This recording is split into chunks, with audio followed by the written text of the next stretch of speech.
¿Cuál es el año pasado? Expresión clínica más frecuente de la hipertensión arterial esencial, ninguna.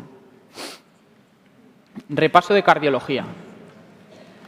Tema de insuficiencia cardíaca. El tratamiento de la insuficiencia cardíaca se basa en si es sistólica o diastólica. Sistólica, fracción de eyección baja, pasa en miocardiopatía dilatada por adelgazamiento de los ventrículos y en insuficiencias valvulares por sobrecarga crónica de volumen. Tratamiento, disminuir pre- y poscarga para evitar que se acumule sangre retrógrada al corazón y para favorecer que el corazón mande la sangre hacia adelante. ¿Cuál es ese tratamiento? IECAS y diuréticos. Cuando el paciente está estable, beta bloqueantes y ahorrador de potasio porque aumentan la supervivencia. Insuficiencia cardíaca diastólica. La fracción de eyección es normal. Hay una dificultad al llenado. ¿En qué patologías se ve? Miocardiopatía hipertrófica y estenosis valvulares. ¿Cuál es el tratamiento médico de estas patologías? Habrá que mejorar el llenado ventricular aumentando el tiempo diastólico. ¿Cómo? Con betabloqueantes o antagonistas del calcio. En situaciones de que haya congestión o insuficiencia cardíaca aguda, no se pueden dar estos fármacos. Primero estabilizaremos con diurético.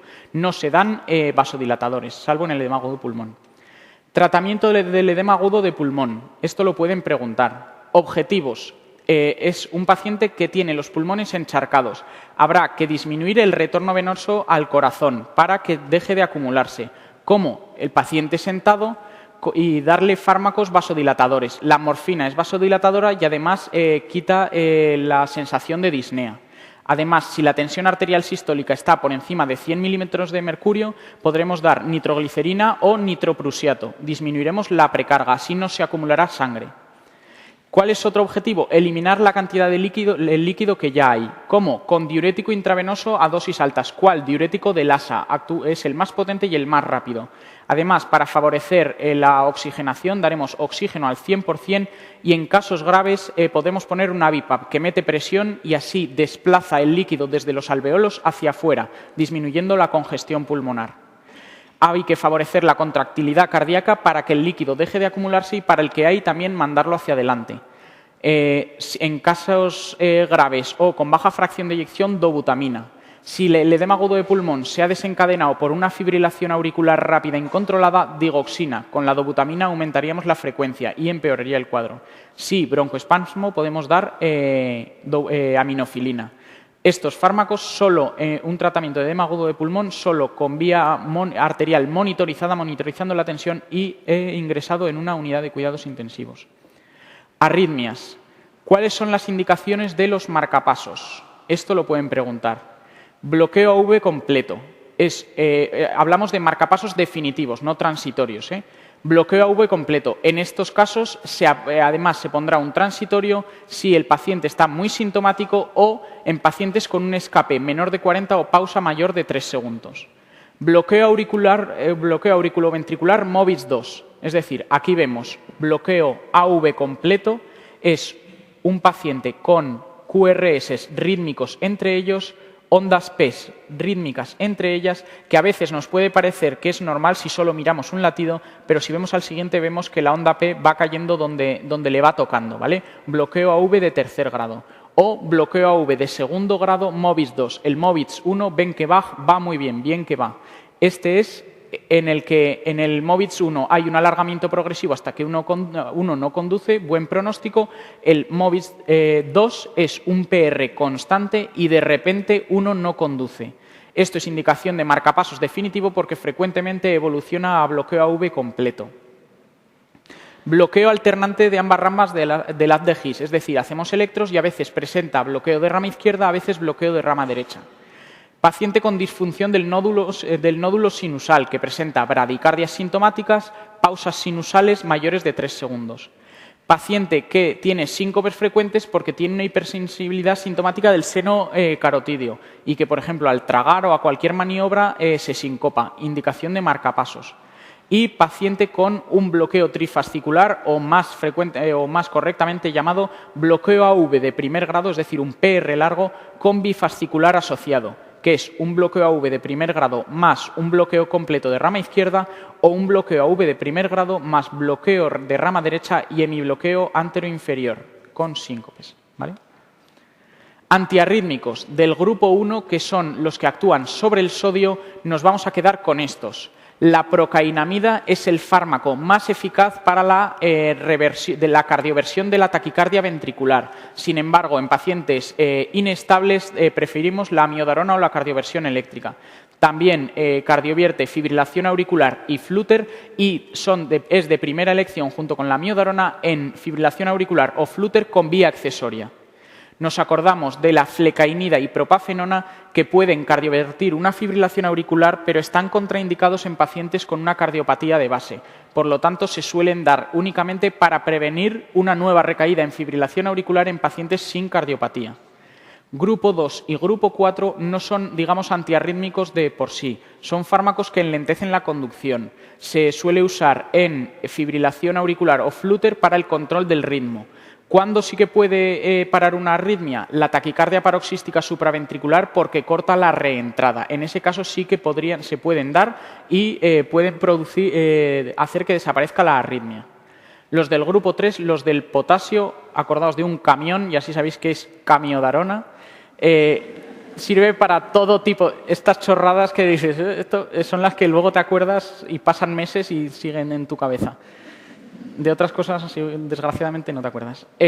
Amiodarona sirve para todo tipo de arritmias, es el mejor fármaco para las arritmias. Hay un mal dicho que dice, si la arritmia te acojona, amiodarona.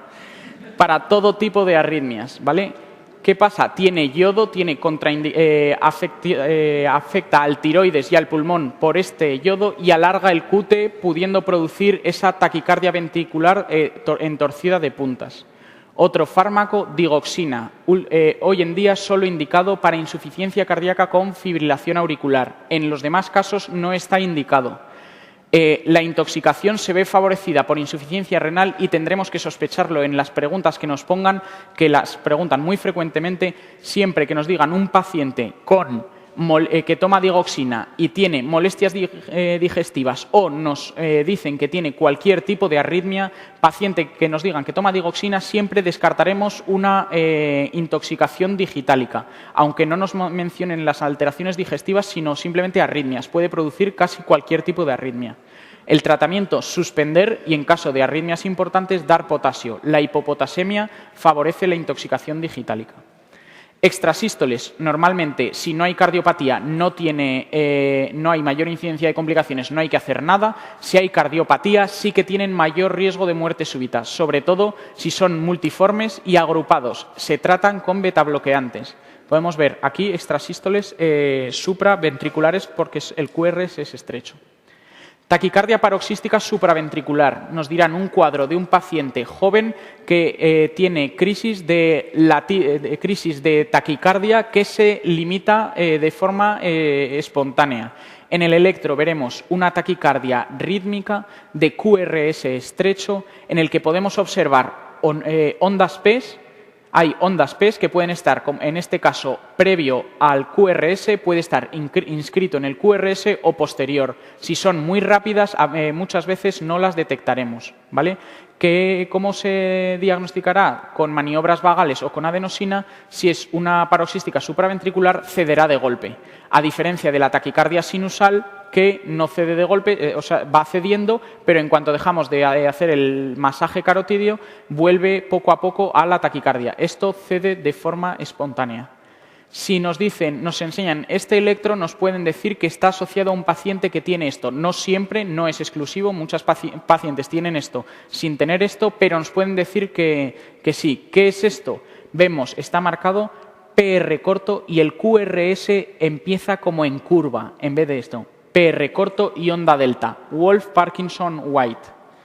¿Cuál era la complicación más grave del Wolff-Parkinson-White? Taquicardia auricular preexcitada. Esto nos puede parecer una taquicardia ventricular. Asusta y puede parecer, pero la taquicardia ventricular, este electro no creo que os lo pongan porque es muy complicado para el nivel del examen. Pero que lo conozcáis, la taquicardia ventricular es por definición rítmica. Aquí, si nos fijamos, es un QRS ancho arrítmico. ¿Qué pasa en un paciente con Wolff Parkinson White ha caído en fibrilación auricular, ha pasado por la vía accesoria, quizá porque le hayamos dado betabloqueantes o antagonistas del calcio o digoxina, que están totalmente contraindicados, sino que hay que dar procainamida o amiodarona, y pasa como QRS ancho al ventrículo. Empieza con una fibrilación auricular con QRS ancho, puede desencadenar en una fibrilación ventricular.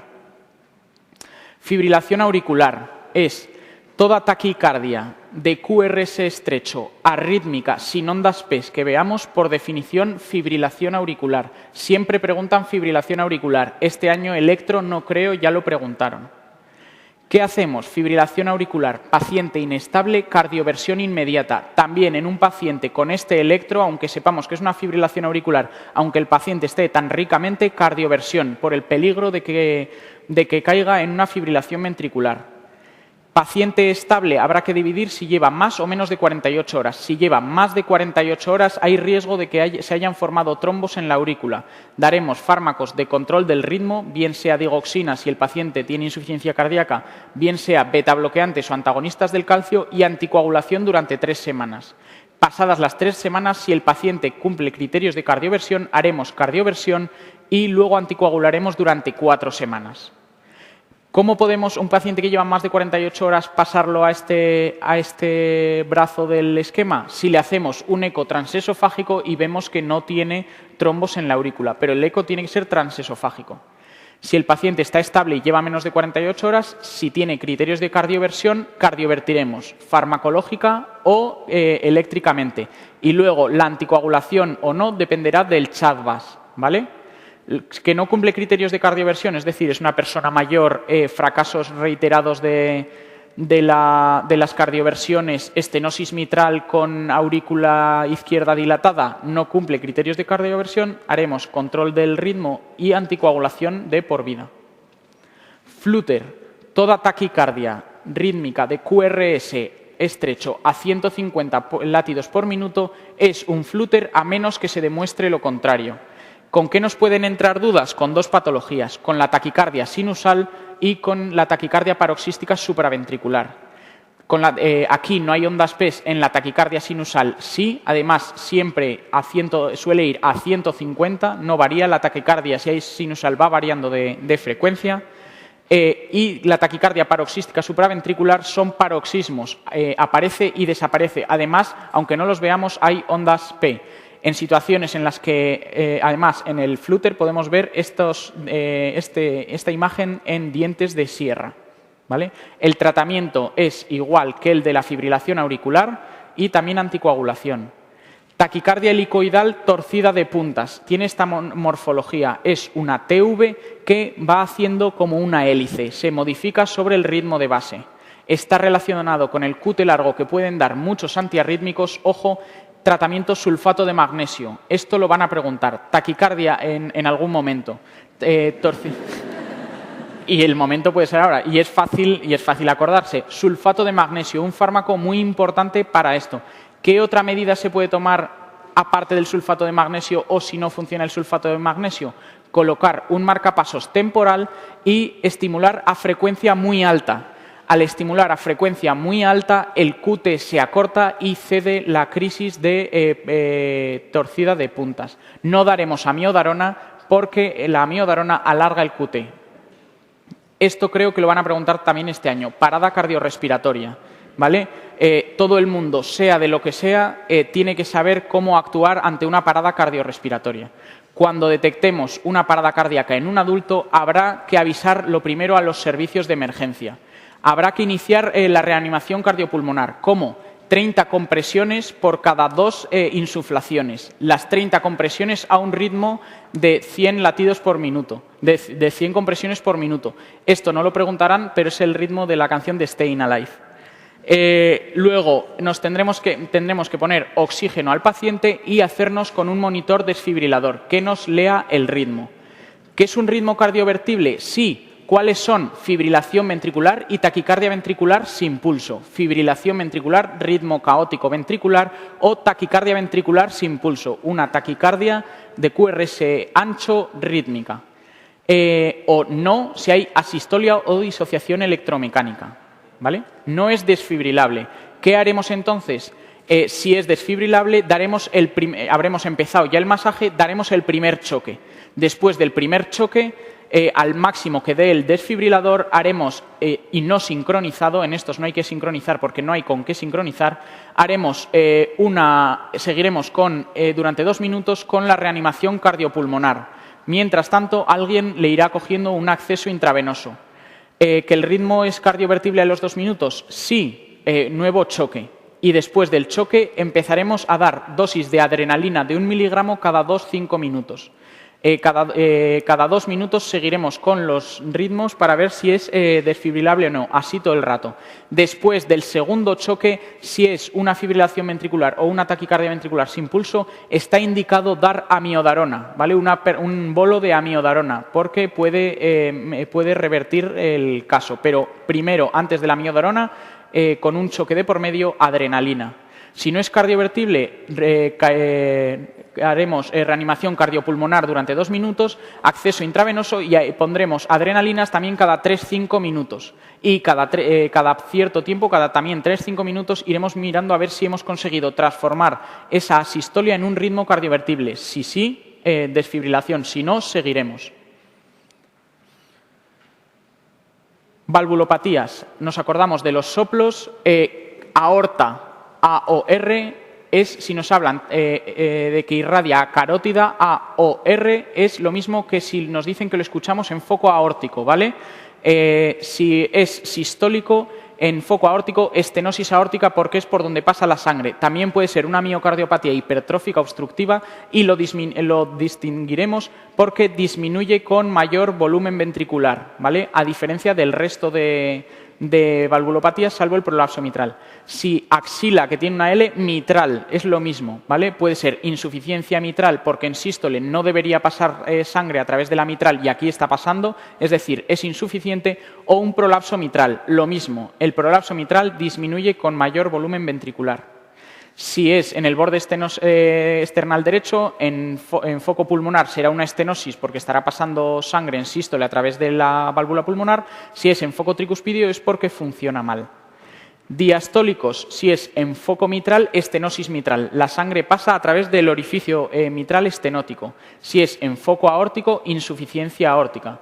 También puede dar, similar a la estenosis mitral, el mixoma, pero hay un PLAF tumoral y además varía con la posición. Si un diastólico en foco tricuspidio, estenosis tricuspidea. Tratamiento médico ya lo hemos visto. Las insuficiencias se tratan igual que insuficiencia cardíaca sistólica. Las estenosis igual que insuficiencia cardíaca diastólica. Tratamiento quirúrgico. En cualquiera de ellas, siempre que sea una afectación valvular grave, tratamiento quirúrgico y que sea los síntomas refractarios al tratamiento. En paciente asintomático, nos tenemos que acordar que las insuficiencias se operan muy pronto, porque si no empeora muy pronto. Insuficiencia mitral, a nada que la fracción de eyección sea menor del 65%, ya está indicado la cirugía. Y en la insuficiencia aórtica un poco menos, pero también 50%.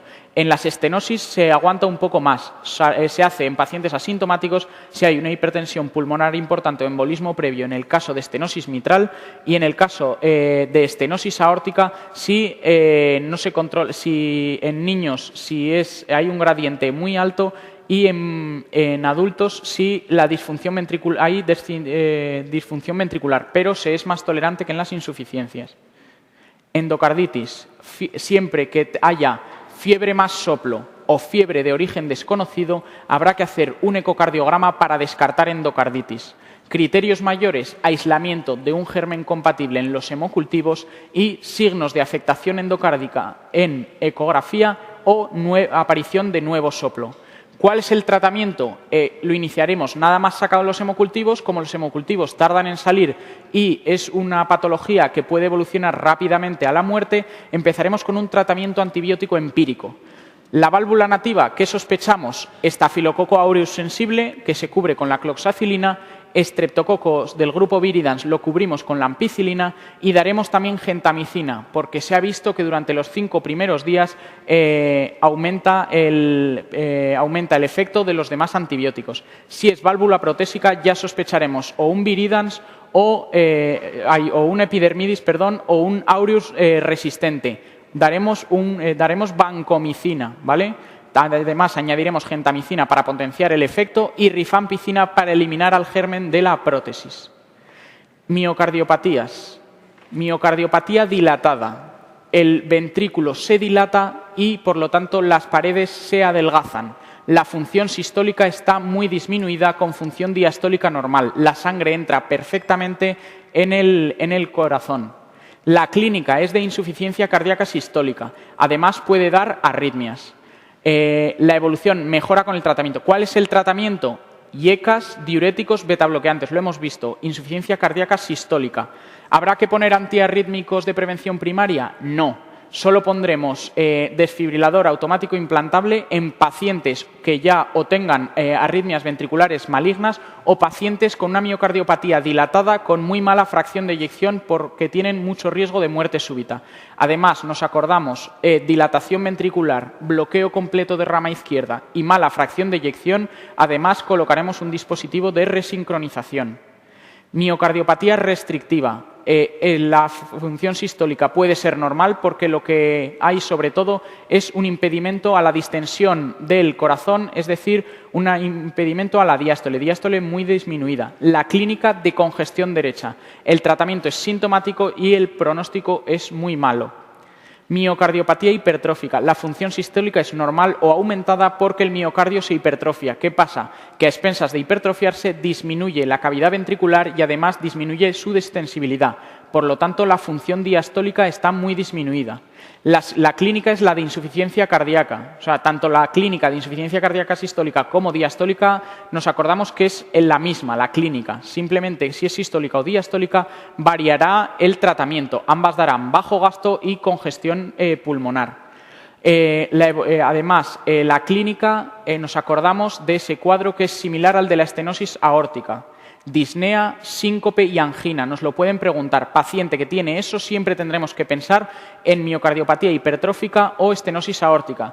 Nos guiaremos hacia una o hacia otra según cómo varíe el soplo con Valsalva y también por la edad. La miocardiopatía hipertrófica en gente más joven. La evolución es variable, mal pronóstico en jóvenes porque tienen muertes súbitas por arritmias malignas que se desencadenan en el ejercicio y que muchas veces es el primer síntoma, y el tratamiento será betabloqueantes para aumentar el tiempo diastólico o antagonistas del calcio. También estos fármacos más la disopiramida disminuyen el grado de obstrucción de salida. Amiodarona daremos en todos los pacientes que tengan miocardiopatía hipertrófica si tienen bajo riesgo y DAI si tienen alto riesgo. Pero en estos, a diferencia de en la dilatada, en todo paciente con miocardiopatia hipertrófica hay que hacer prevención primaria. Pericarditis, simplemente el electro. Este electro que no os confunda con el síndrome coronario agudo con elevación del ST. Ya os dije, este electro, que es una pericarditis, si no os ponen la clínica o si os ponen una clínica de dolor torácico opresivo, perfectamente podría ser un síndrome coronario agudo con elevación del ST. ¿Qué pasa? Sin datos clínicos, ¿qué nos lleva más a pensar que es una pericarditis?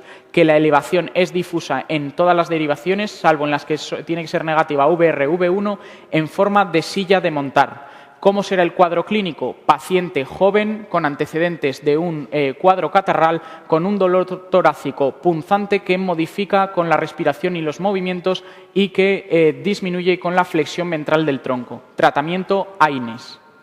Cardiopatía isquémica, nos acordamos del síndrome metabólico, que los factores que estaban incluidos: la obesidad abdominal, los triglicéridos, colesterol HDL bajos, presión arterial alta y glucosa en ayunas alta. No incluye el LDL colesterol. Y otra cosa importante de este tema, recomendaciones según los niveles del LDL según la afectación. Paciente normal, con menos de 2 factores de riesgo y sin cardiopatía isquémica, se pretende alcanzar menos de 160. Hasta 190 medidas higiénico-dietéticas. Por encima de 190, tratamiento con estatinas. Pacientes que no tienen cardiopatía isquémica, pero 2 o más factores de riesgo, el objetivo es menor de 130 y empezaremos a tratar por encima de 160. Pacientes que sí que tienen cardiopatía isquémica o diabetes mellitus que se considera equiparable a la cardiopatía isquémica, el objetivo es menor de 100 y si puede alcanzarse menor de 70. Empezaremos a tratar directamente si estamos por encima de 100. Angina e infarto, lo hemos visto. Dolor torácico que acude a urgencias. ¿Es típico? No. ¿Tiene el paciente factores de riesgo cardiovascular? No. Buscaremos otra causa.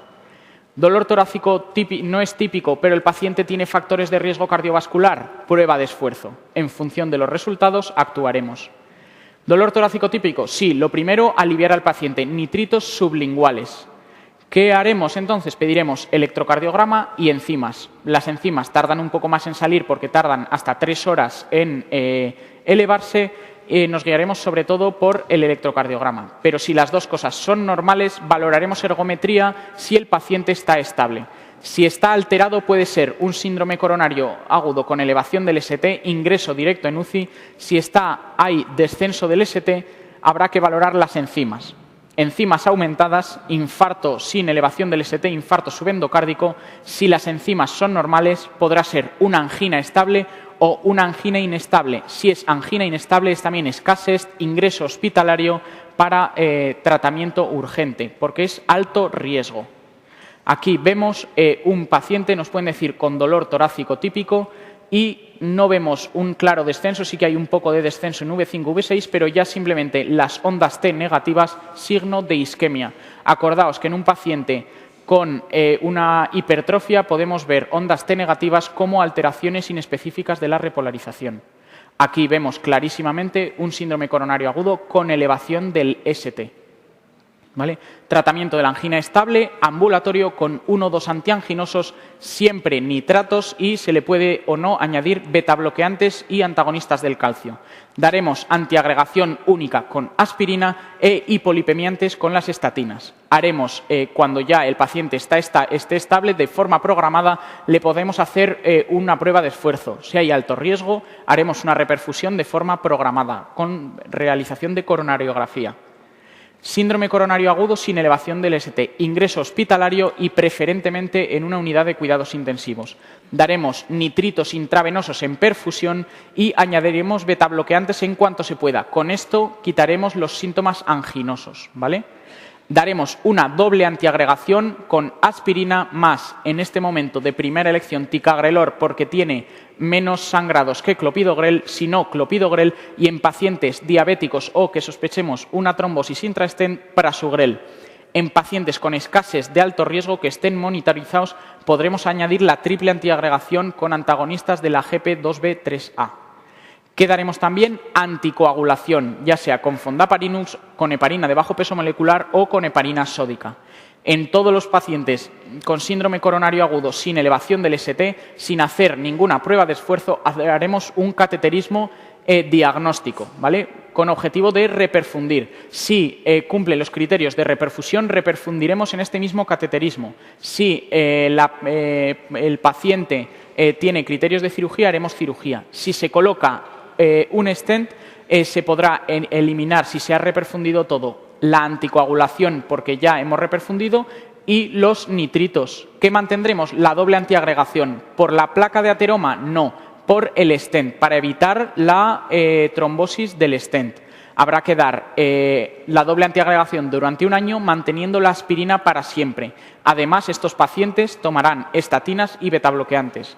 El SCACEST, el tratamiento es igual que el SCACEST con una prevención secundaria igual, solo que hay que reperfundir urgentemente. Aquí se podía esperar hasta 48 horas, aquí urgentemente. Valorar fibrinolisis o angioplastia coronaria urgente. Hipertensión, simplemente, para acabar, hipertensión arterial aislada, diuréticos. Recordamos que hipertensión arterial con insuficiencia cardíaca, insuficiencia renal crónica, diabetes o hipertensión vasculorenal y ECAS. Hipertensión en el embarazo, nos acordamos de hidralacina y alfa-metildopa. En preeclampsia, alfa-metildopa. En eclampsia, la betalol. Feocromocitoma, fentolamina, fenoxibenzamina. Y en emergencia hipertensiva, disección de aorta, nitroprusiato. En todo lo que hemos visto en esta clase, muchas de estas cosas van a caer.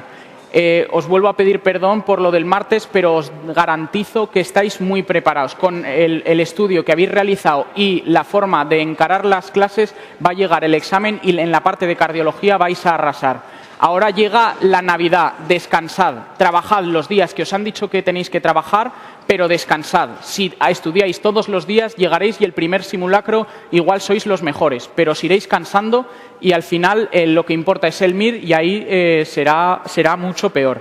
Feliz Navidad y aquí tenéis mi email para cualquier pregunta que os pueda surgir.